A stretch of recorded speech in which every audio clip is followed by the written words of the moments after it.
Rogers Sugar, located in Taber, Alberta, a leader in the production of sugar from sugar beets in Canada. This factory has a capacity of 6,000 tons per day and is one of the most modern factories in North America. The process begins on the farm with growing the crop and the harvest.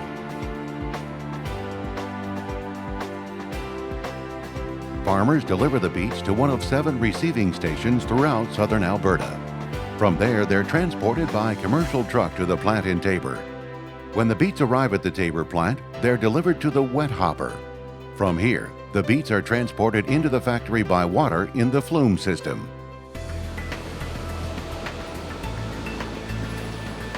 During this part of the process, any rocks and trash are separated from the beets on specialized equipment.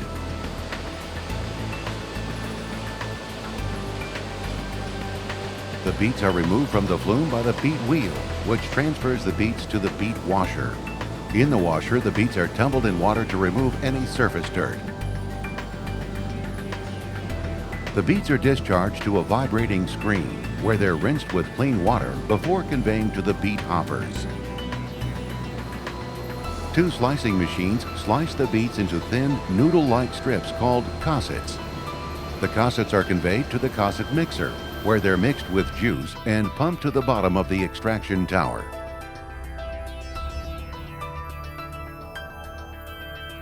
Hot water is added at the top of the tower. As it flows by gravity down the length of the extraction tower, the sugar is extracted by diffusion. The juice is pumped from the tower back to the cosset mixer, where some returns to the tower with fresh cossets. The majority of the juice, however, is pumped from the cosset mixer to the next step in the process. After all of the sugar has been removed from the cossets, the remaining pulp is pressed, dried, and made into pellets, which are sold as highly nutritious feed for livestock. In addition to the sugar, other compounds are also extracted from the beets. These impurities must be removed before the sugar can be crystallized.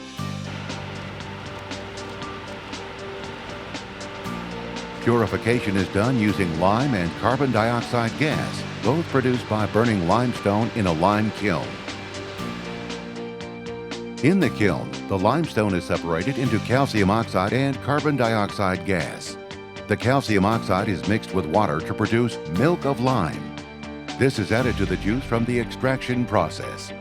The lime reacts with the impurities to produce insoluble compounds which precipitate. The carbon dioxide produced in the lime kiln is then injected into the juice, where it precipitates any remaining lime. The lime juice mixture is filtered to remove the precipitated impurities and lime on the first carbonation filters. After filtration, the juice is carbonated a second time to remove all remaining traces of lime and filtered again.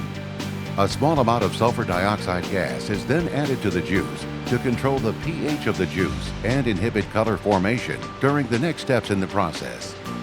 At this point, the juice contains about 18% solids. Before the sugar can be crystallized, the juice must be concentrated by removing water in multiple effect evaporator systems. Steam from the powerhouse heats the juice and water is evaporated, increasing the solids concentration to approximately 72%. The thick juice is mixed with remelt liquors from later stages in the process to produce standard liquor, which is pressure filtered before being pumped to the vacuum pans for crystallization. The juice is boiled under vacuum to lower the boiling point and prevent caramelization or burning of the sugar. Eventually, the sugar begins to crystallize. At the end of this process, there is a mixture of sugar crystals and syrup. The crystals are separated from the syrup on centrifugal machines, which spin at a high rate of speed to remove any of the syrup. The sugar is washed twice and then discharged to the sugar dryer or granulator, where it is dried and conveyed to the bulk storage silos. The sugar is removed from the silos throughout the year and shipped in bulk to industrial users. Liquid sugar is also produced by dissolving granulated sugar in water. As well, the sugar is packaged into a number of different packages, including 2, 4, 10, 20, and 40 kilogram bags. Icing or powdered sugar is also produced here and packed into 1 kilogram, 20 kilogram, and 40 kilogram bags.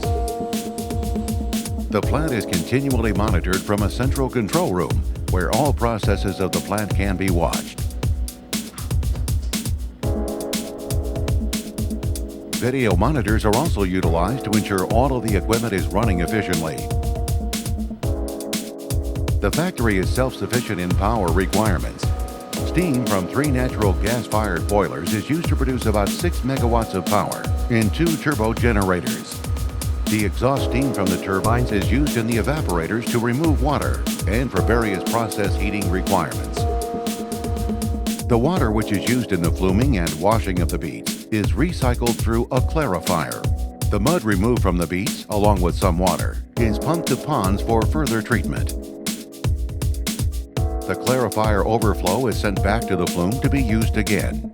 At the water treatment plant, the water is subjected to both anaerobic and aerobic treatment before being discharged to the Old Man River. The water must meet strict guidelines established by Alberta Environment before discharge is permitted. Rogers Sugar in Taber remains the only sugar beet processor in Canada. The sugar beet industry in Alberta began in 1903 with a small factory in Raymond, Alberta. Today, the Taber factory produces about 10% of the sugar consumed in Canada each year. It also supports an entire farming community who grow the sugar beets under contract to the plant.